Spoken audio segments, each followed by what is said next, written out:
All right, what's going on, everybody? Welcome back to another day of SaberSim's DFS Office Hours. It's Wednesday, December 1st, if you can believe that.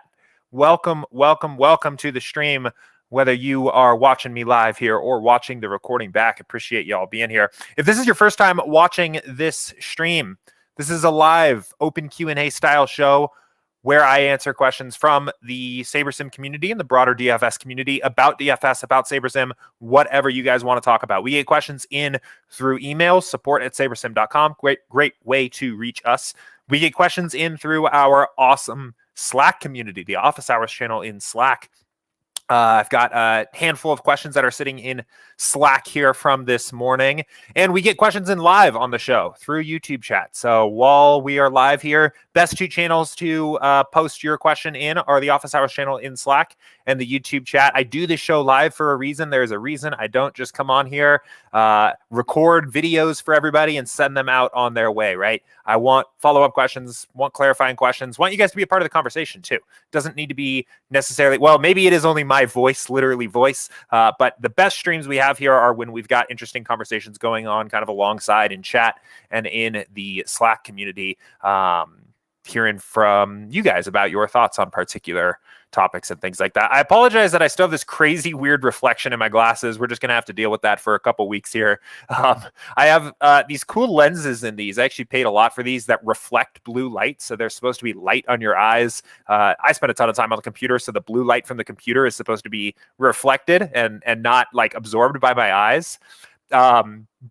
But it literally reflects the blue light. Like I didn't actually realize that that's actually how it looked when I was wearing them. So anyway, what we'll do, we'll get SaberSim up on the screen so you guys don't need to just sit and stare at my face anyway. And we'll start answering some questions here. Got some good stuff today. We've got some questions that we'll probably rip through a few of these pretty quickly. But that's okay.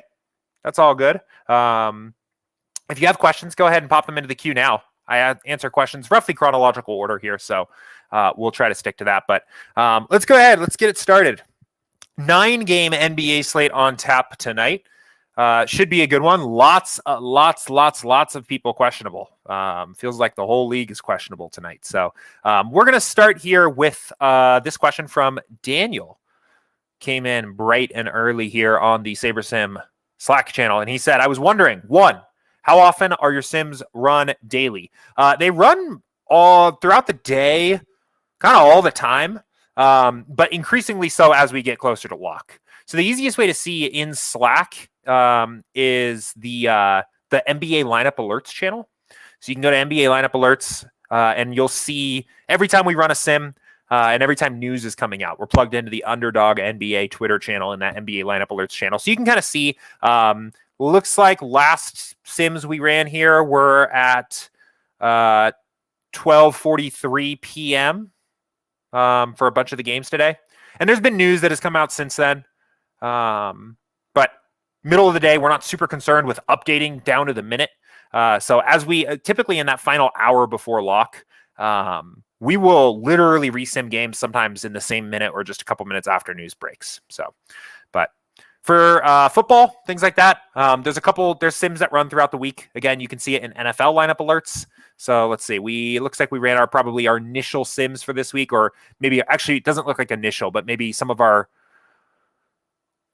it looks like, I don't know, some of our more updated simulations for the NFL games this week ran at 1:22 p.m. Eastern time here in the NFL lineup alerts channel. So again, those will run increasingly so as the NFL slate approaches. So question 2 here says, when would be the latest you would run to build to maximize all the information out there before lock? I would say, like, broadly speaking, 30 minutes is a pretty good line. That's typically when I at least start my process here. For football, I'll do football first here. So we run the final sims for every game on the slate an hour before lock. So you can watch those sims all kick off an hour before lock or an hour before kickoff.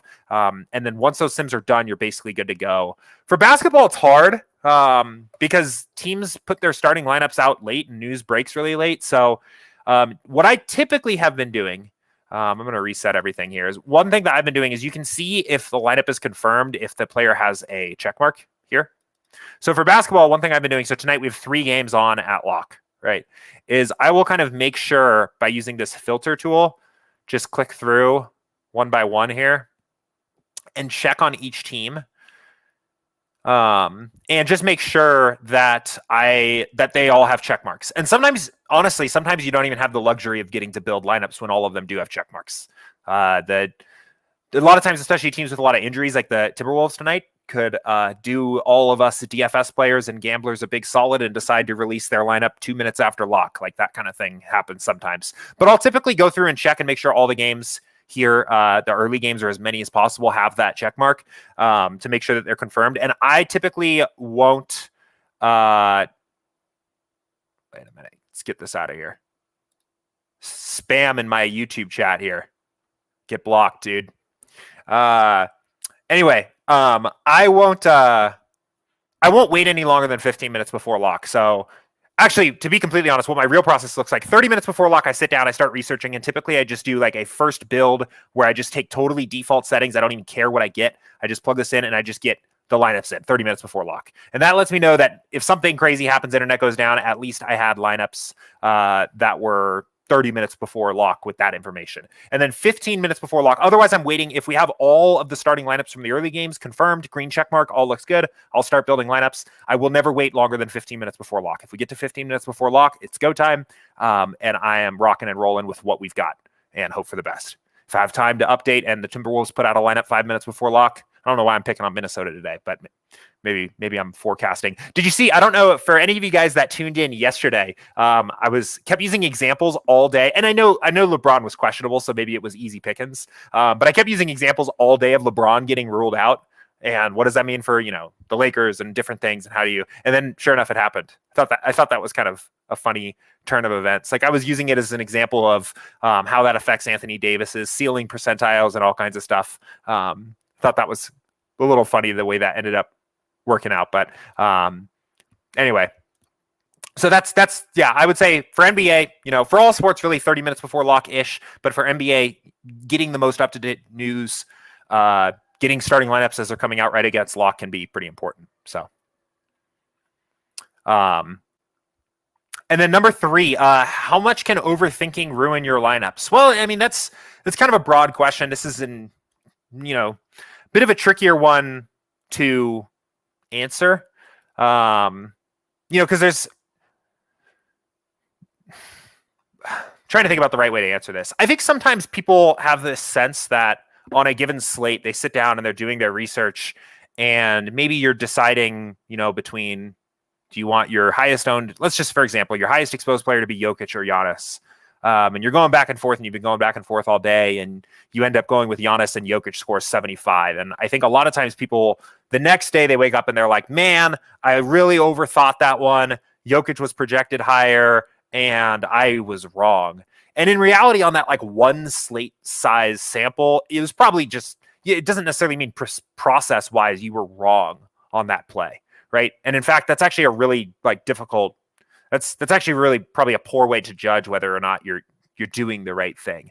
I would instead, maybe see it, when you're trying to judge your process and think about that kind of thing, ask yourself, is there a good reason for why you did that? And was the reason valid? And I mean, your reason could be a variety of things. Maybe you think, maybe your reason is Giannis was lower owned, right? And they had approximately the same ceilings. And you could validate that was a good process because if you check the ownership projections after lock and realize that Giannis was actually lower owned. Or maybe you could say that you want to play Giannis because you think this game is going to stay a little bit closer or something like that. And you think he's going to hit his minutes ceiling or something like that, right? You have like a better idea of why you're doing that thing. So I don't think thinking it through a process and researching and making decisions and things like that are good ideas. And it's probably not an indication that you're overthinking something if it fails. That's kind of the first thing that pops into my mind here. But beyond that, from a process standpoint, this question kind of reminds me actually similarly to what we were talking about yesterday, towards the end of the stream, thinking about bias and some of the safer ways to allow, I don't even want to say allow bias, but allow maybe even your gut or your intuition to guide you a little bit more, where you can do that safely, right? I think, let's say that was your particular take. Let's say you had let's say you had an overall stance that you wanted to fade Jokic and you wanted to lock Giannis. And this is just for one reason or another, whether it's your intuition or your gut or your research that's leading in, you want to do this, right? Doing so here in step one is a little bit of a riskier position to take because you are setting that ahead of time. And then we're going to build in a huge pool of lineups that is going to follow this request. You're going to have 100% Giannis. You're going to have no Jokic. And I think it's safer, at least first, to do this instead in step three, because you have an opportunity to allow you let SaberSim build the lineups that it wants to build, or you let SaberSim build a pool of lineups that it thinks are viable, and then you can kind of check against SaberSim to see if this is a viable strategy. So, like, if you are unsure, I guess, let me put this another way. If you are unsure, am I overthinking this? Am I doing too much? Am I kind of breaking the rules? You can, in some ways, ask SaberSim in a way that you can't really with a different tool if a stance is viable. So you can see we like Jokic a lot tonight at the moment. Let's uncheck him, right? All's well, probably. Things are fine here. But then let's lock Giannis and see. And you can kind of see, like, from here, you can kind of ask SaberSim, like, what is required to do this, right? Well, we still have 20 lineups in our pool of 500, but we've made the jump and we're using lineups that are 91 to 299, right? We're using our 20 pool of lineups from this particular pool. And I think there's some you can take some comfort in that then at that point and be like, yeah, this works. I can play this. This is a viable strategy, at least for 20 lineups in this particular contest. There are 20 positive EV lineups you can make for something like the and one tonight where you have 0 Jokic and 100% Giannis, right? But if you do that in step one, you don't know that that's the case because you told the builder to do that. So in that case, you could potentially, like, if you went crazy in step one, you could potentially overthink something or ruin your lineups by making lineups that are not actually positive EV for the contest because you made the builder do the thing. Now, I got a DM from a user in Slack this morning about this, and I'll just read this aloud because I actually wanted to talk about this a little bit today. And he basically said, Let's read this real quick because actually I think this is a good opportunity to kind of transition and talk about this really quickly. This user said, towards the end of the video yesterday, you recommended fading or locking a player should be done in step three, right? That's what we're talking about. I never really thought about locking my players in during step three. I've always locked my players in prior to the build, trying to figure out why. And then he says, I trim my player pool down to 40 players and run a build for 20 lineups and try to lock in my stack of 3 players. The optimizer will ask to expand my player pool. But I can lock the same 3 players prior to the build, and it will spit out 20 lineups without asking to expand the pool. Yeah, so definitely, like, the message here, the lesson. The lesson is not never do anything on step one, right? If you've done your research and you're playing with a relatively tight player pool, or maybe even you've said, all I wanted to do was validate that SaberSim is okay with me locking Giannis and fading Jokic, and now I can go back to step one and do it, right? But if you're going to have, like, a very rigid player pool and you're going to have a lot of locked players and you're going to, be fairly opinionated about the players going in your pool, all of that should happen in step one. But if you do things in step one, the more confident you should be about those things, the more data-driven those things should be, right? Making adjustments in basically, breaking this down. Step three, smaller adjustments overall. Big adjustments are not going to go over super well in step three, and adjustments that you are less confident about overall, step three. Bigger adjustments, bigger changes, and changes that you are more overall confident about for the slate, do in step one, right? That's kind of ultimately, I think, the best way to think about it. Because the advantage to doing things in step one is you do get an entire pool that fits what you're trying to do. So if you have a rigid player pool, you should set it in step one so that we can build you the lineups you want. But the thing you get in step three is basically the ability to kind of question or ask or, like, survey SaberSim and see, what players do you like? Is it viable to use these combinations of players together? Is it viable to make a fade here and lock this player? Is it viable to be under the field on the 5 most highly projected owned players on the slate, right? You can do all of that on step three, at least as a way to kind of test it, to check it. So, cool. Let's keep it rolling.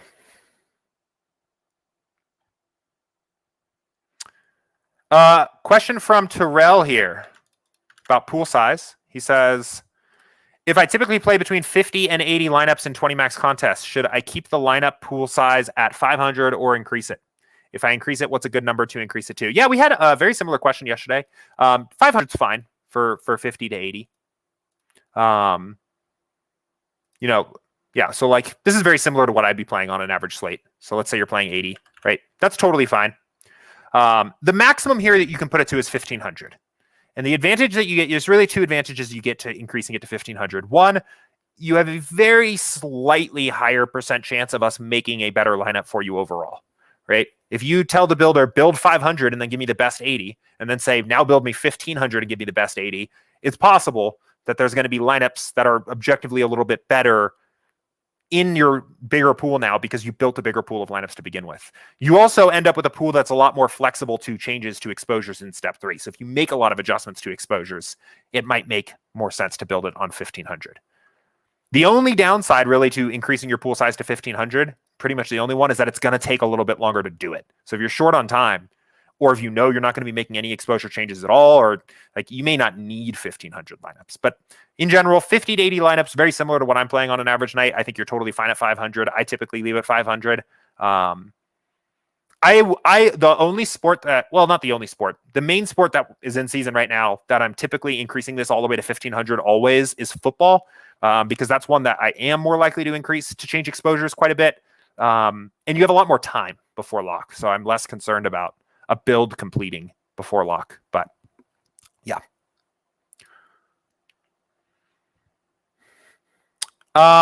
Let's see. It looks like JMFC13 is having some frustrations with FanDuel. I think by the time I really get this figured out, my 7-day trial will be over. FanDuel is really stupid to get lines in.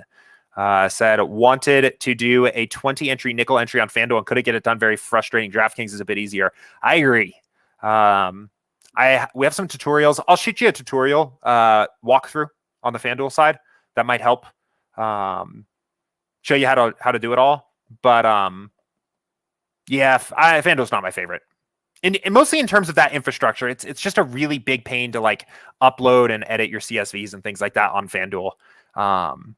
They actually have, especially at the low stakes, they have really nice contests for NBA. I like their contest mix quite a bit, but yeah, it's not the easiest thing to upload CSVs for. But I'll send you a tutorial that might help a little bit and see if that helps. But I see some questions coming in live on YouTube. We will get to everything. I'm going to rip through the rest of the questions that came in before I started streaming here first, and then we'll get over to the live questions here. Good question from Bryant here. He says, is there any way to minimize the one-offs at the bottom of the player pool post-build? By one-offs, I mean the players that are in one lineup. Yeah, there is. Easiest way to do that is just going to be with your exposure settings. So we can go here. And it's a little bit tedious, but let's go ahead and reset our exposures here. And this is a riskier strategy, right? Important. I think it's worth noting that. I hear, there are definitely people that like taking this approach sometimes. Don't want a single player that's showing up in just one lineup. It's a more concentrated player pool, right? Your risk is going to be a little bit higher. But the easiest way to do this is just to start Xing these guys out. So, and you can do it actually over here too. Maybe it's easier to just uncheck. And you'll see this kind of consolidation upwards of the player pool here. And sometimes guys will pop in. But we can kind of just uncheck. Keep going. Keep going.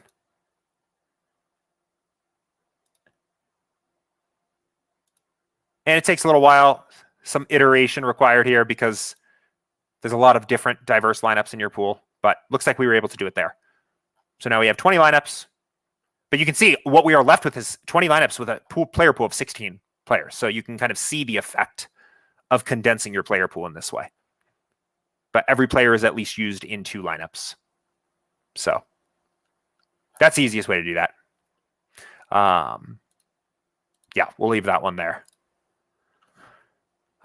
Devin asks a good question here about cash. I built a cash lineup before the stream to test this out. He said, when creating cash lineups, it looks like sort by SaberScore and sort by projected score are different. What goes into SaberScore for cash lineups? Why is it different from projected score? It's very, very, very, very just slightly different. And we are planning on just changing the default here so that it sorts for cash builds automatically by projected score. But you can see the first lineup in this particular case in this cash build doesn't actually change at all. It's the second one. And sorted by SaberScore, the best lineup is 99.9 SaberScore, 281.8 sorted by projected score. It's also 99.9, 282.0. I am not actually sure exactly. So you can see there's actually just a bunch of SaberScore lineups that are like super close here, right? I'm not actually entirely sure of how SaberScore calculates for cash builds because all of the sliders are off. However, what this is actually saying to you, and I think what is accurate about this is that these lineups are, essentially interchangeable, and could be used interchangeably, right? Like when we're talking about a difference of really even just like down to basically a point of different projection, we're talking about a very, very minor, like totally within just the 100% within the bounds of error of the projections themselves by far. And if there were tiebreakers within these that were ownership sum or late swap flexibility or other things, right? Like you could kind of pick and choose between these cash lineups here. But regardless, we do intend to just change this to make sure that it defaults to projected score. But if you went through here and said like, I like this lineup the most, well, that probably wouldn't be the one, but I don't know, maybe this one.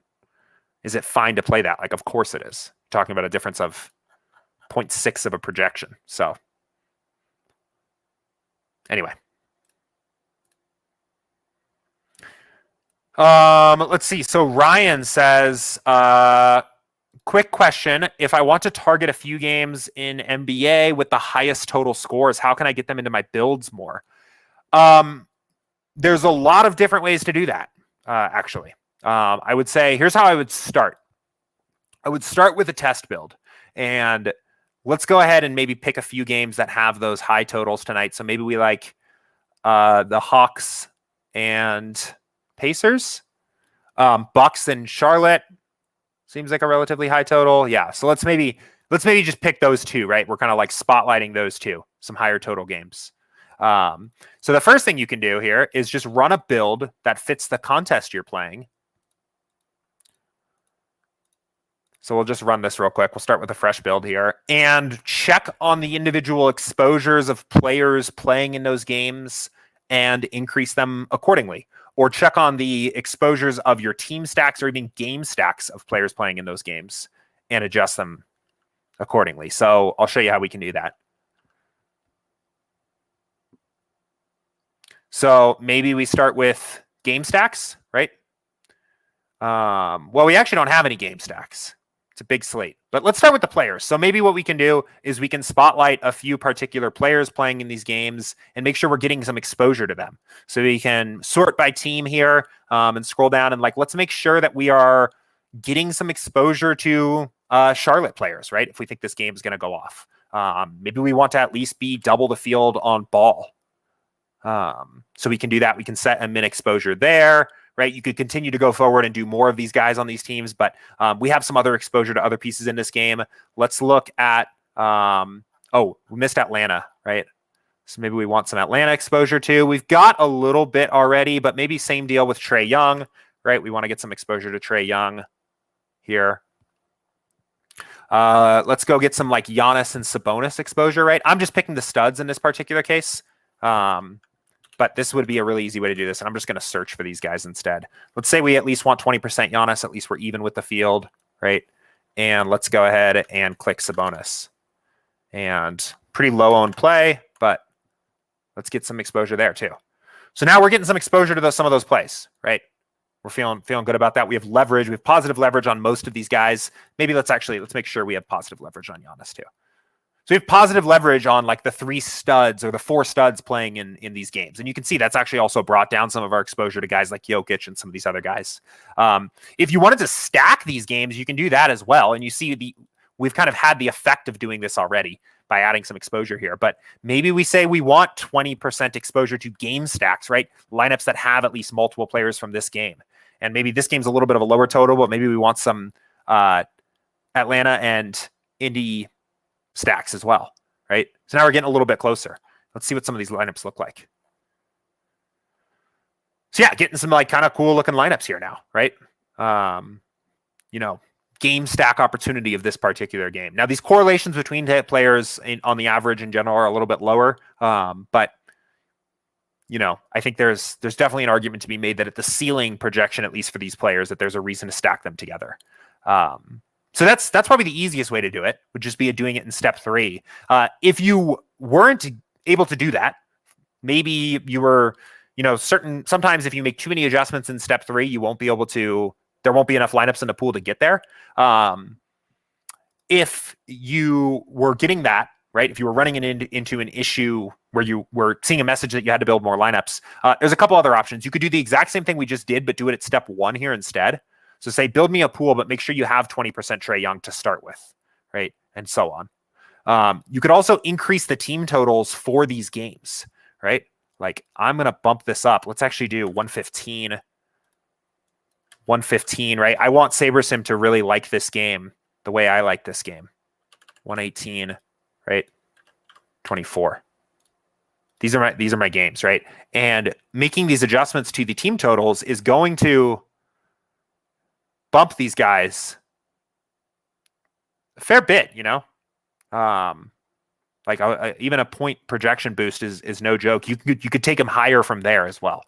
So a lot of different ways to kind of go about doing this. I think in general, again, similar theme here from the last couple days of this stream.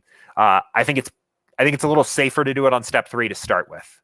And you could do it on step 3 by looking at those game stacks exposures or individual player exposures or whatever you want. But especially if you start running into trouble or start seeing a message that says we don't have enough lineups in the pool to do all this stuff, then I'd go back to step 1, bump up the player projections, set minimum exposures to these players before the build, and try again. But good question. All right, cool. That is everything in Slack. So let's go ahead and jump over to what's it called? YouTube chat. Question from Dawn. Is it common to get scores between 80 and 150 DK NFL points when entering 20 SaberSim lines into a 20 max tournament? It seems like I'm always breaking even. I watch all your YouTube training videos. It is extremely common. In fact, it is the most common outcome of practically any lineup you make. And we can see that. So I'll show you, right? I will show you exactly how we can see that. So let's look at this, right? I wonder how our projections are looking so far this week. I haven't really run a build today. By Wednesday, in general, our NFL projections start to look something a little bit more resembling like accurate.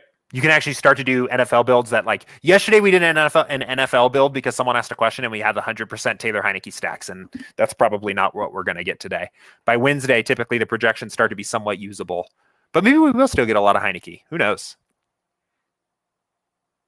I don't even pretend to have a clue of who's going to show up in the lineups in NFL before running the first build anymore, because NFL has been so weird this year.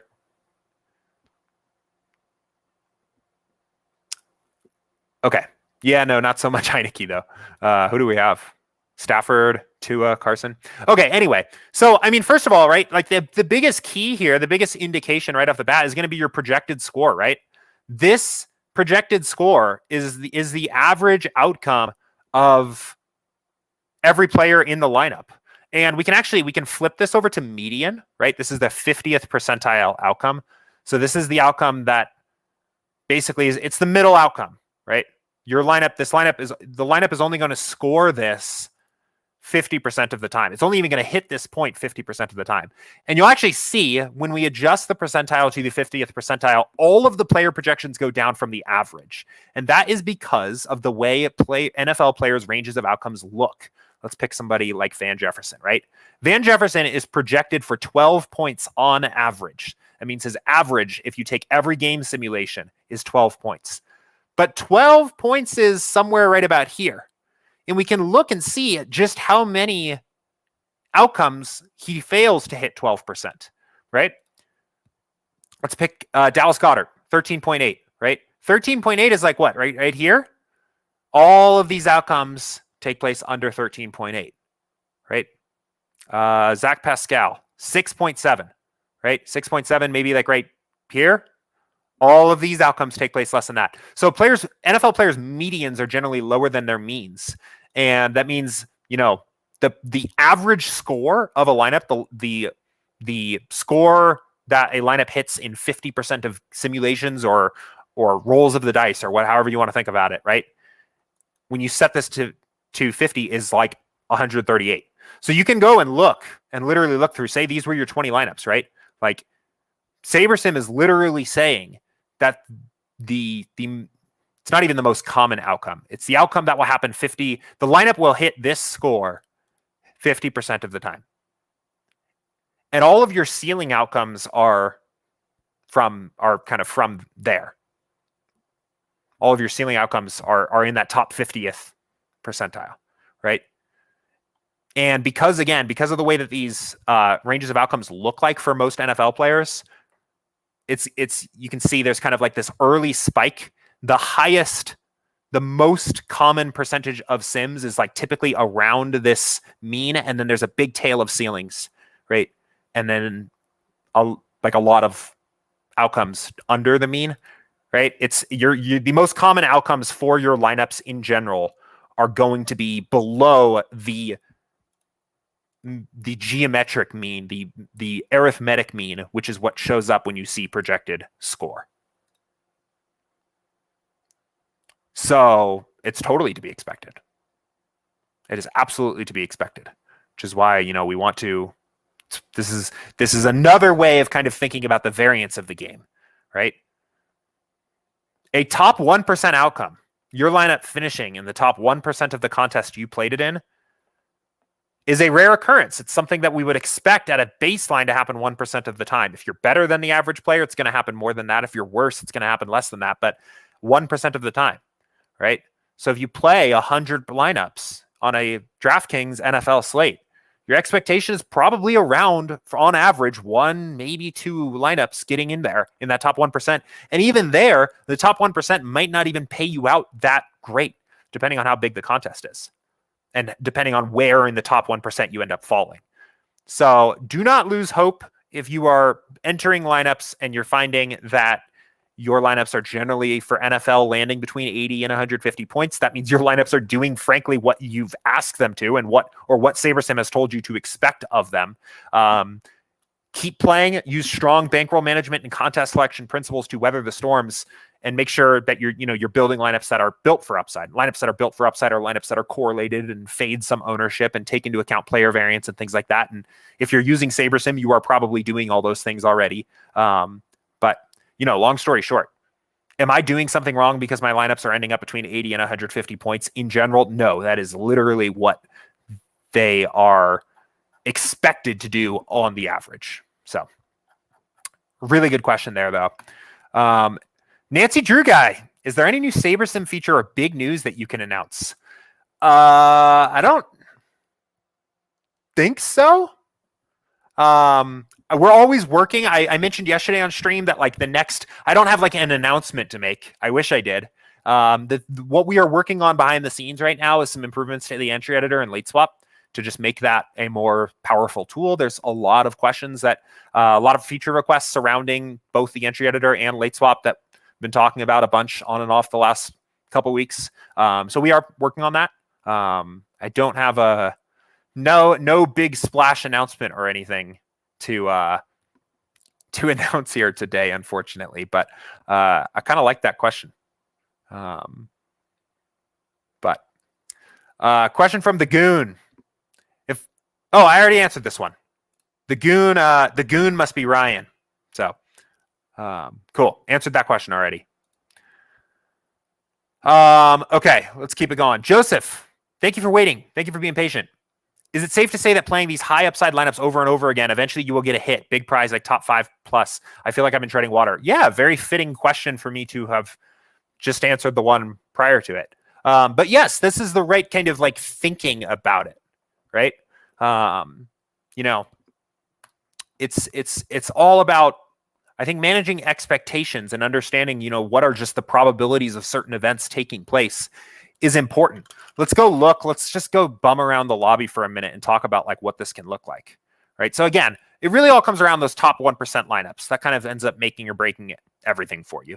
How often you can get there. And we talk about that a lot as a way of measuring how skilled of a player you are. It's better, rather than using ROI, which is influenced heavily by wins, getting lucky, top 1% equity, how often your lineups are in the top 1% is a better metric for determining if you're doing things the right way. But that's an event that is expected only really to happen about 1% of the time at a baseline.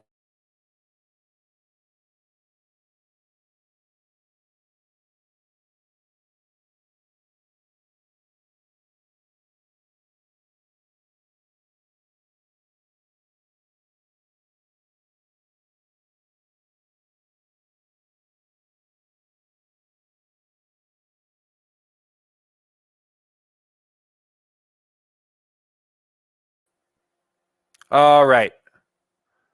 I think I'm back. I apologize about that. I think I had a quick internet blip here. Someone give me a wave or a signal or a message or something like that in chat if I'm back here, and I'll resume talking again. Not sure, as always, where I cut off, unfortunately, but let's see. Seems like I'm back on my end here.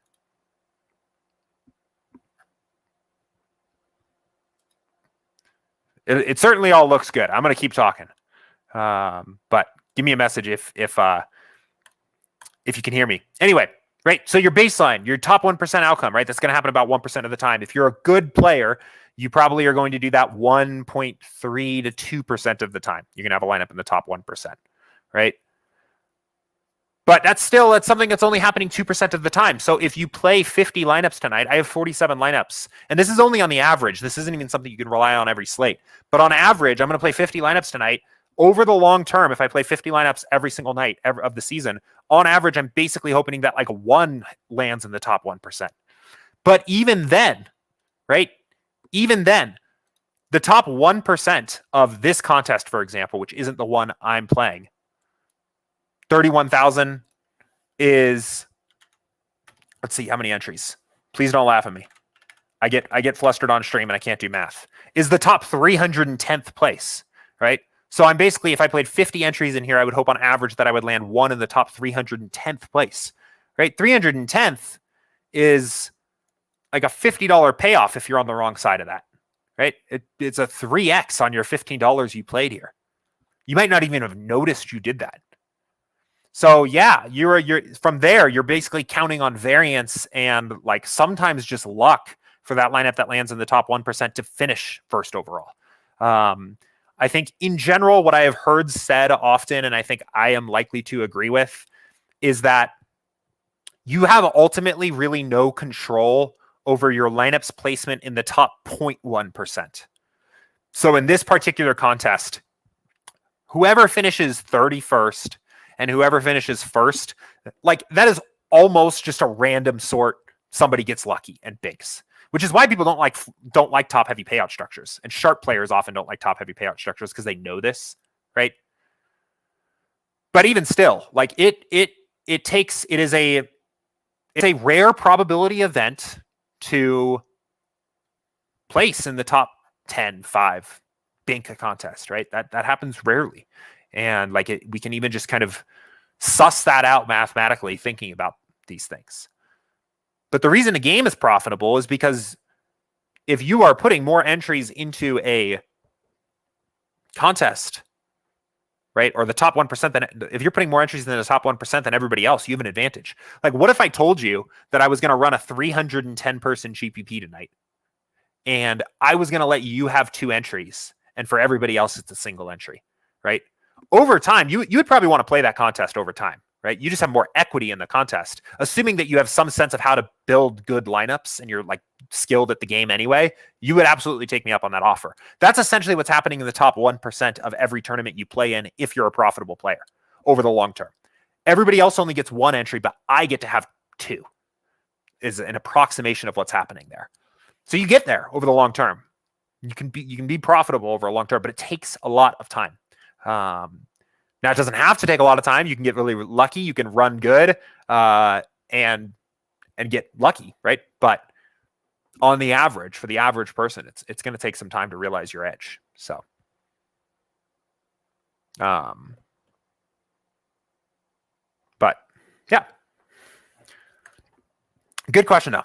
Always like talking about this stuff because I think, especially people, if you haven't heard some of this before, you see, and you're on screenshot Twitter and even like Slack or winner circles or things like that, you're like, man, everybody's winning all the time. And like, you can think of the pros, like must be winning every single day. Like same guys at top. And it's really not like that. Like these are facts. And this is true for everybody. Now you can change the lever of how good somebody is, right?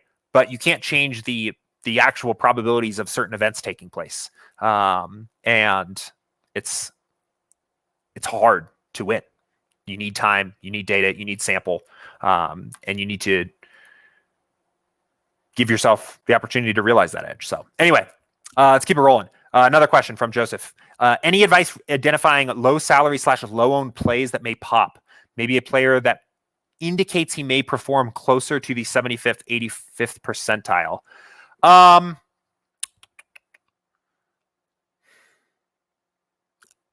Beyond the ownership projections and the percentiles themselves, I mean, I think that's the most valuable tool here is if you're looking, like, if you want to see. So first of all, it's kind of a semantical thing here, but if you're comparing any two players, one of those players isn't more likely to hit his 75th percentile than the other player, right? By definition, both players have a 25% chance to hit their 75th percentile. But where this can be interesting, if you're trying to find some of these plays, is like maybe you're looking for upside wide receivers, right? You can kind of group players by percentile and look for inefficiencies, right? And I've actually liked to do this.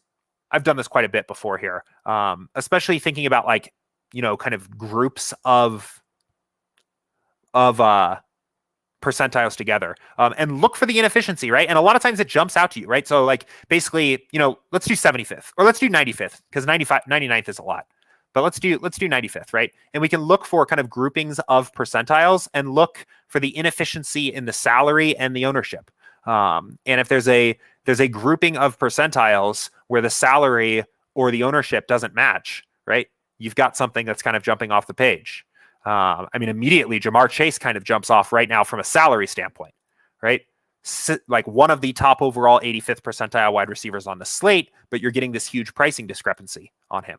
Now at the average, Cooper Kupp actually grades out as a better play, point per dollar, but at the 85th percentile probably doesn't, or it must get a lot closer. And you can do this from the ownership standpoint too, right? Like ownership plays, Terry McLaurin and Adam Thielen start to pop, right? A similar kind of grouping here of these guys that have an 85th percentile of around 27 points.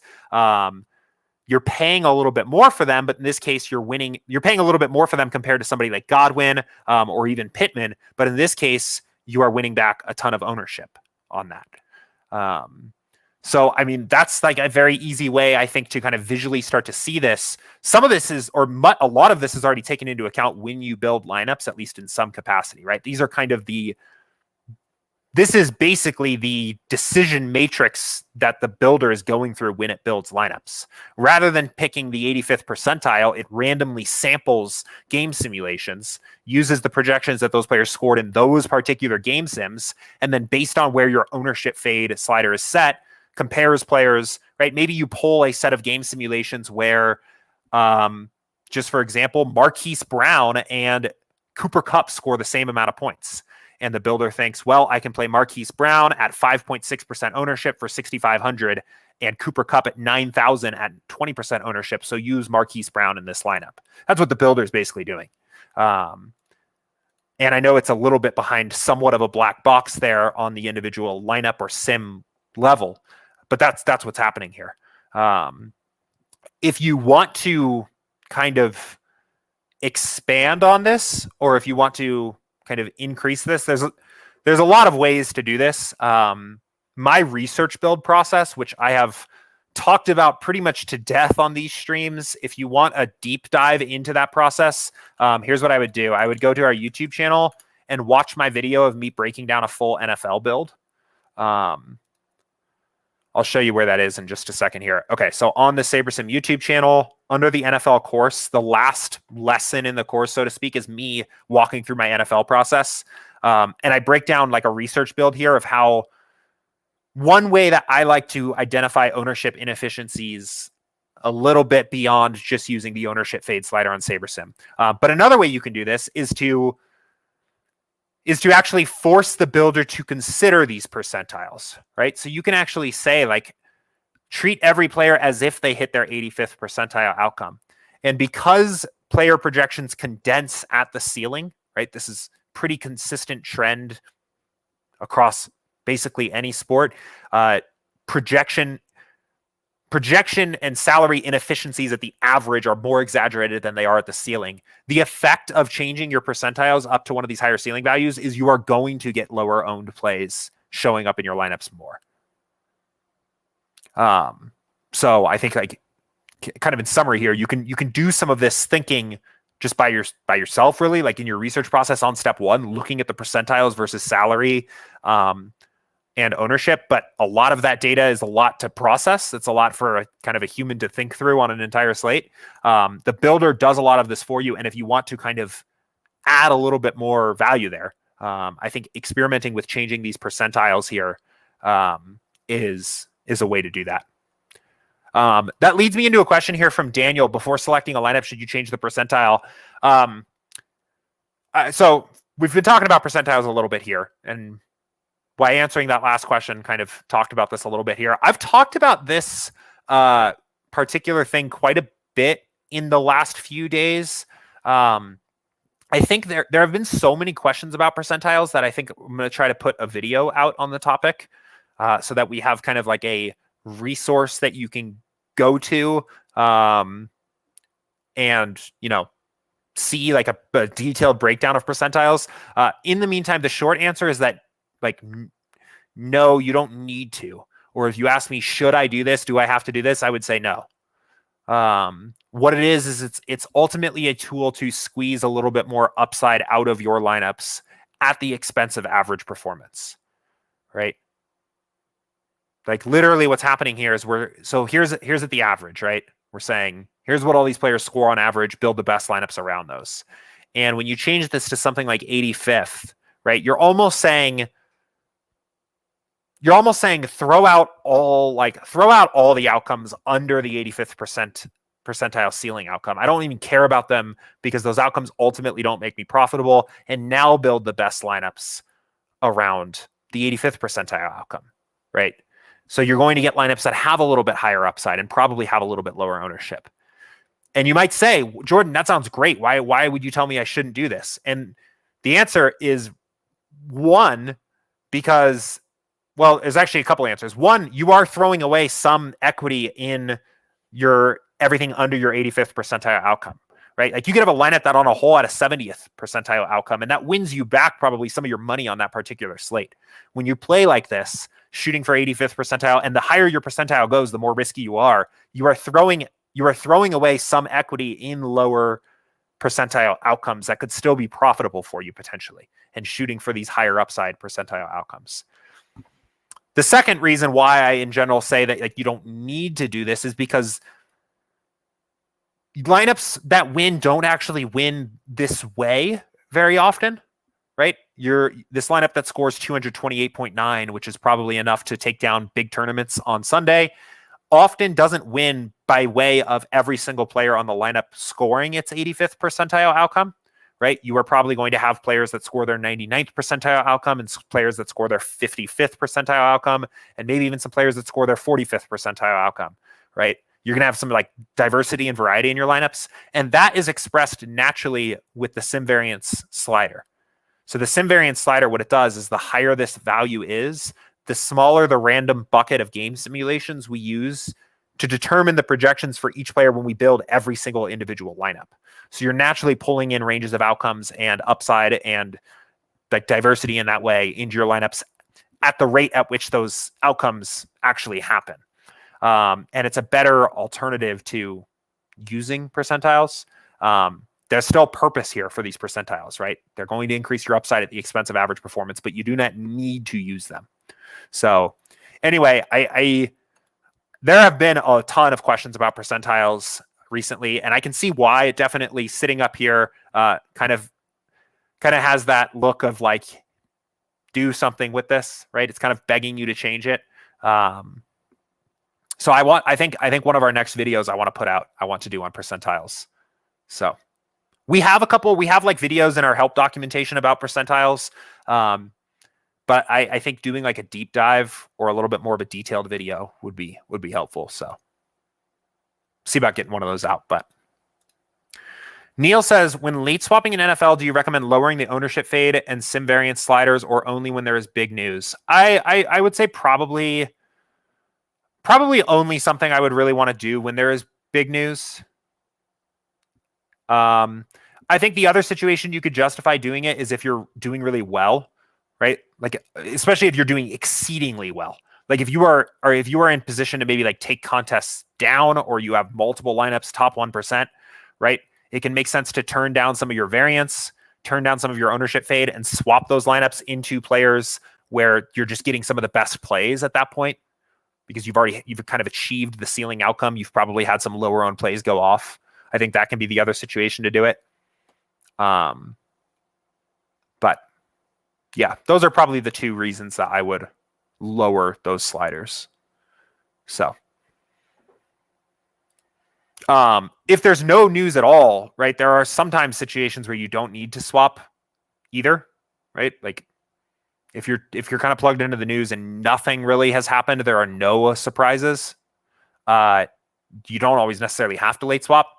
If you are hearing me saying that and think to yourself, Jordan, how am I going to know if big enough news has changed to late swap? Then just late swap, right? That's something that will require you to kind of probably go online, go onto Twitter, follow some reporters, and have a sense of who was expected to play and who wasn't, and how that breaks out in the afternoon games. If you have that sense, you can make some decisions on whether or not it's worth it to late swap for you at all.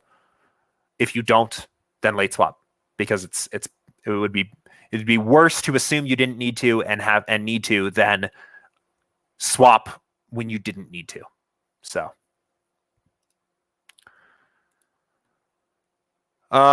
sweet, man. An hour goes by pretty fast. It's not been a full hour yet. We're right at about the 53-minute mark, but I am all caught up. I have gotten through all of the questions today. Been another awesome stream. We talked a little bit about percentiles again, came back to that same kind of conversation about making adjustments in step 1 or step 3. I got an opportunity to go on and on about variance and top 1% equity for a cool 10 or 15 minutes, which is probably my favorite conversation in the whole world here. What else did we talk about? We talked about some cash lineups, projected score and SaberScore and cash lineups. We talked about pool size, how often the sims are running, all kinds of different stuff. I don't see any other questions coming in here, so I think I will probably just go ahead and leave it right there. But we will be right back here again tomorrow on Thursday, 2 p.m. Eastern, as always. So if you have questions, if you're playing this 9-game NBA slate tonight, if you're playing hockey, DFS, whatever you're playing, if maybe you're starting to build some NFL lineups, looking ahead to another Sunday of NFL football, and you have some questions, email us, support@sabersim.com, or pop your questions into the Office Hours channel in Slack, and we will get to it on tomorrow's stream. In the meantime, enjoy the rest of your Wednesday. Happy December to all of you guys, and I'll see you tomorrow. See ya.